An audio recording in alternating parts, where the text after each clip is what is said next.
Well, hello, my bits, my little bits of sunshine, that is. My name is Veronica. Myself and my other half are with Chasing Sunshine. Today, we're coming to you from Northern California, and it is a little segment called Lunchtime Paint Time with V. So, we are going to paint this handy dandy little textured frame with DIY clay based paint. If you'd like to see the process, stick around.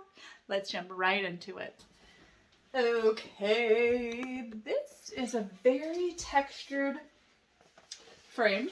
It has an inlay of some sort of metal component within it, and it is very textured. And so whenever you have anything like this, I say capitalize on it, get it, especially if it's $2.99, paint it, and it's going to be amazing. So the first thing that I'm going to do is just remove the glass, guys, just because it's going to save me a step a little bit later when I go to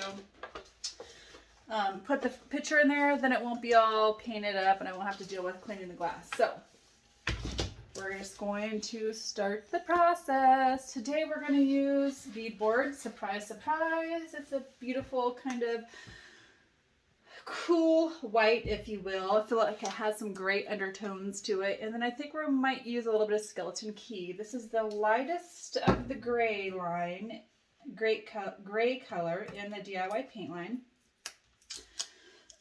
Excuse me, this was actually $3.99 at the Goodwill. It wasn't too bad, it wasn't too good, it just is what it is. So the DIY clay paint is super, super thick and very pigmented in color, guys. If you've never used it, I highly recommend it.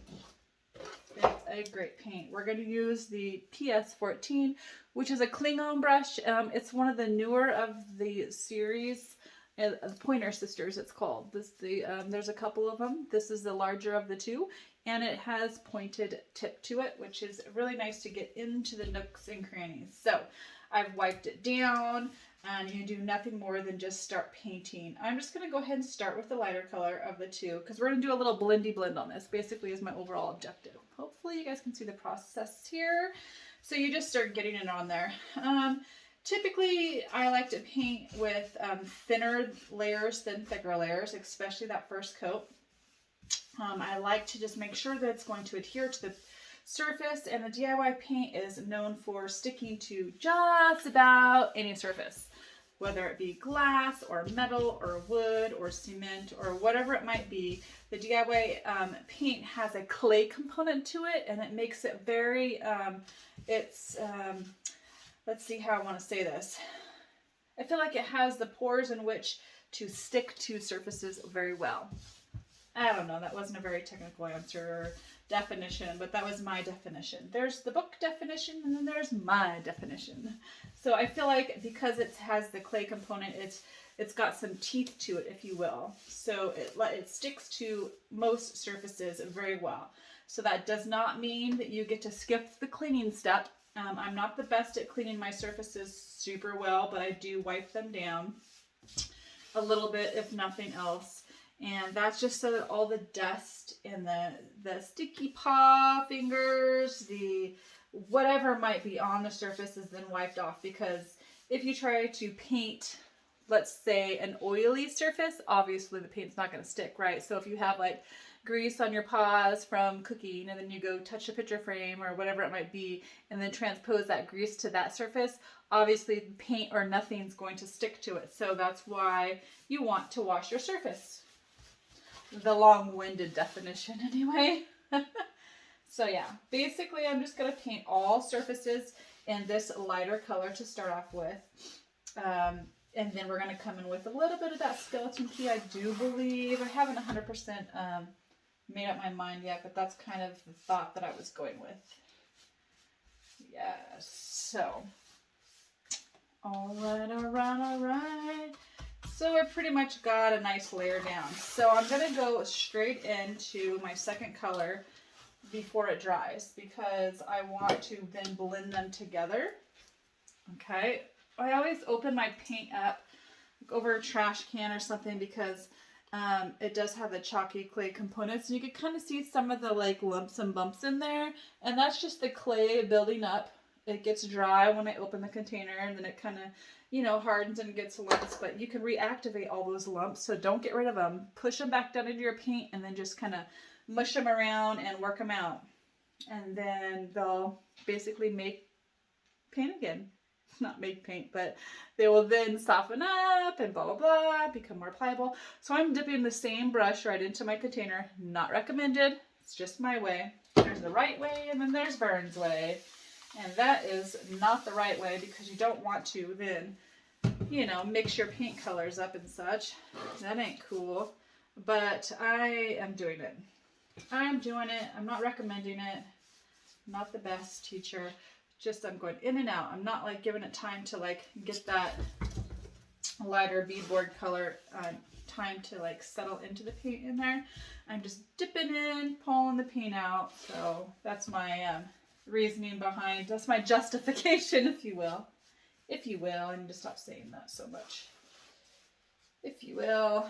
Okay, so I'm just kind of getting the paint on there, and the whole blendy blend situation, it doesn't, you know, since I didn't let that first layer dry all the way, this layer, I see how I'm pulling the paint up. That's highly likely. I'm just kind of blending the edges out slightly because I'm going to come back in with my second layer and then make it a little more perfect. Okay, so that's where we're at right here, right now. I'm going to set my paint aside. Just going to cover it up just a little bit because I'm going to bring the heat on and I want it to dry.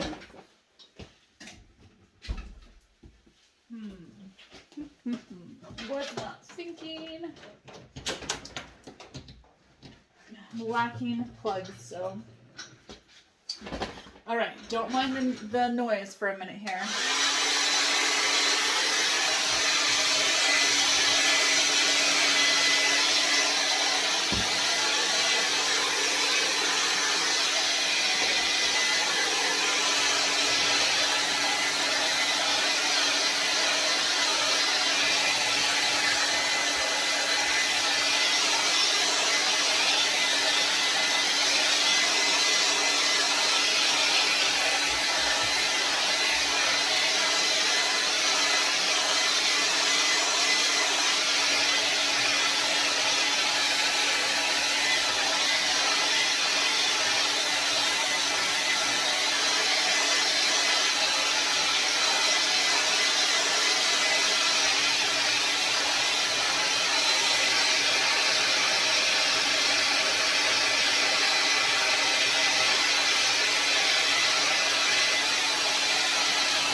I was trying to get it up close and personal so you guys could see it drying right before your eyes.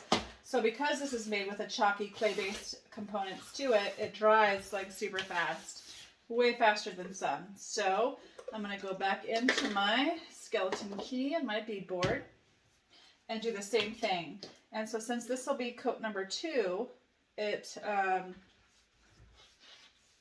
you have to pay more attention to the blendy blend, you guys. Make sure that it actually gets blended like you want it to, because this is the last coat that you're going to do for this. Small decor pieces, oftentimes I like to distress them, and so you don't want to just then come in with a bunch of paint and waste it. Like, why go in and do 3 coats when I'm just going to be pulling the paint back anyhow, right? And so with that said, keep in mind that you are going to be doing, I don't even know what I was saying. I lost it, guys. I don't even know what I was saying. I was just basically saying 2 coats, 2 and done, 2 and done. So make sure that the blend is nice and blended. Basically, you have to be more precise is what I was trying to say. That's what it was. So there's the beadboard coming in with some skeleton key. And if it's a bigger piece, more of a surface area, you might have to use this water over here, water mister, then to wet your surface so that it can blend easier. And I still might use it even though it's a small surface. We'll see. We'll see where we're at when I'm doing my final blendy blend. Get the outside edges, turn it around. It's nice when you're working on like a piece of cardboard or something like this so that you can then move the whole cardboard and make sure that you get every angle covered thoroughly. That's how I like to do it. Okay, so now we're there. I'm basically trying to get some of the paint off of my brush over here. And I'm going to take this squirt bottle, give it a little douse, a little misty mist. And then I come back at the, basically where the two colors join. And then just kind of blend it back and forth until you get your desired look. And at this point, if I get a little too much of that skeleton key brought down into the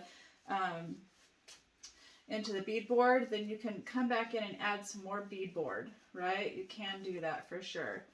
And there's still, you still might be pulling some of that paint up if you're working it too hard. And what I mean by that is if I'm like really pushing down, I'm going to just dab, dab, dab, aduya.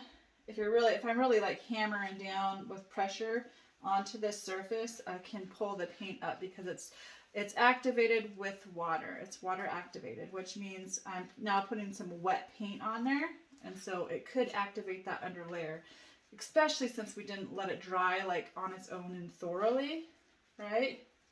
So I'm pulling some of that beadboard back up. It's a little juicy, so kind of pulling it off. Now I feel like I got a little too much beadboard on there. So you can just play with it until you're at your desired look, guys. And I did put quite a bit of paint on here. Quite a bit of paint. So I feel like the blend is good, but now I kind of just want to breeze over the tops of that texture. So I'm lightening up the pressure. Lightening up the pressure until I get my desired look. Okay.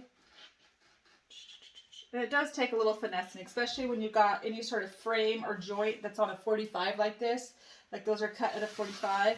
So then when I'm going back and forth, I'm kind of messing with then this, you know, vertical area here. So you're constantly kind of messing with each other. So you just kind of got to be real light with the pressure is the key until you get it exactly like you want it. I kind of was wanting a little bit lighter in color, and so because of that I feel like I might just come in with some wax. Might just do that. Okay, so I don't really have two distinctive colors there. It's kind of messing with me, so I feel like I want to come in with more of this beadboard, is what I originally was doing, and I pulled more of the skeleton key. So with that said, I'm just going to be real gentle with my pressure, and I'm just going to go up halfway, about halfway on each area here. Kind of dry the paint off, and then maybe take a different brush, a different blending brush, to then blend the two together. Okay, you want this to kind of be as dry as you can, to just kind of go through in those joining areas where the two colors meet again, and to just fan those two out instead of bringing that skeleton key all the way down. Like that. That's much better. Clean off all that skeleton key. I'm just going to dab a little more of this beadboard in here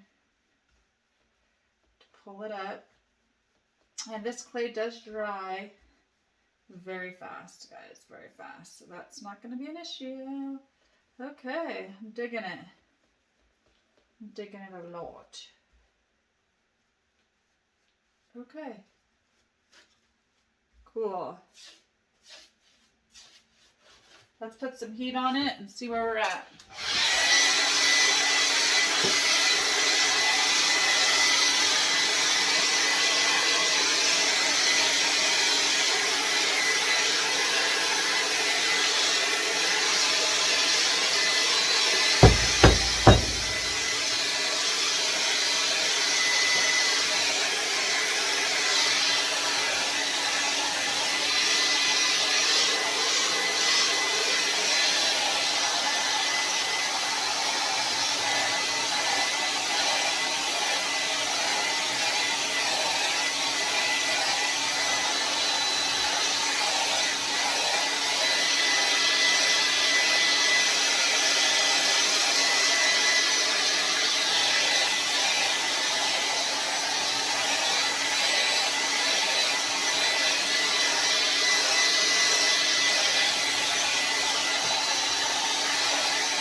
that's pretty good. Okay, guys, so the next step is going to be, I was going to do some dark wax, but I do believe I want to do some white wax. So let's see if I have some white wax down here. I have some clear wax. I think that's clear. Oh, it's white wax. Heck yes. Heck yes. So, we got us some wax, guys. Now we need some paper towels, because that's what we have on hand. And then we need something to pop that off with, which is right over here.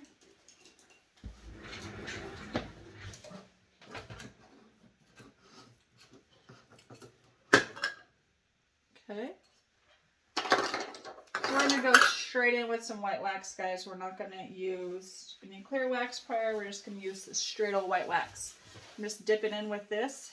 Instead of utilizing a brush, we're just going to get some white wax on there. This is super creamy, highly pigmented, luscious, luscious wax. And that there is going to be plenty. Okay. So you just get it on. Ah! Well, that's kind of a good little situation for you guys to see. And then we're just going to wipe it on. Wipe it on. Get it everywhere. On the sides. On the outsides. On the insides. On the upsides. On the downsides. All sides, guys. All sides. And this white wax goes a long way. So you guys seen how much I put on there. That's enough for the entire project, okay? Entire project here.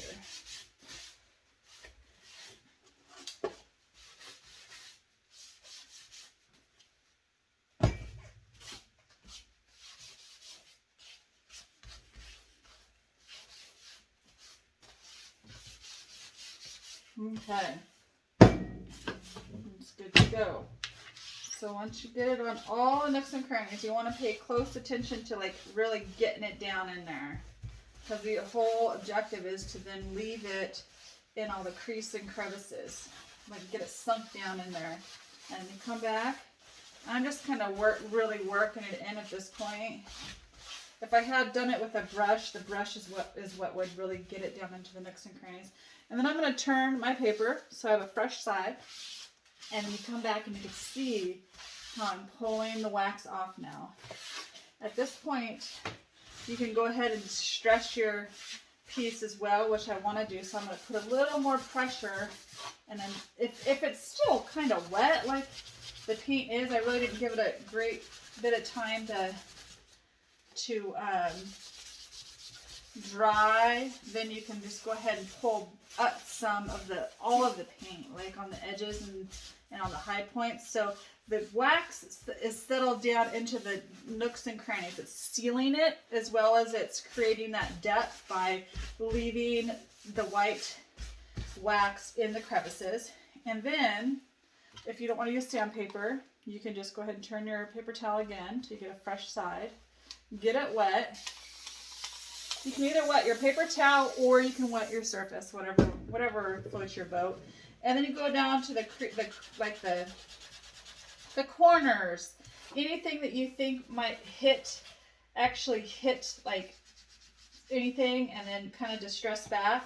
And you want to really be mindful to like try to make it random and try to only get the areas in which you think would distress over time. Okay? Make it a true, authentic look, essentially. Yes.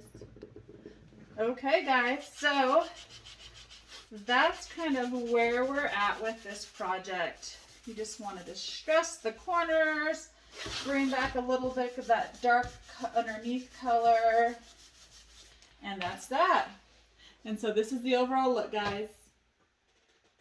We got some DIY skeleton key bead board, DIY white wax, and you got a perfect, beautiful, textured look. All right. Thanks for popping on today. I appreciate your time. Don't forget to share this out, do all the things, and come back for more. Till next time, chase that sunshine, whatever that means for you. Bye.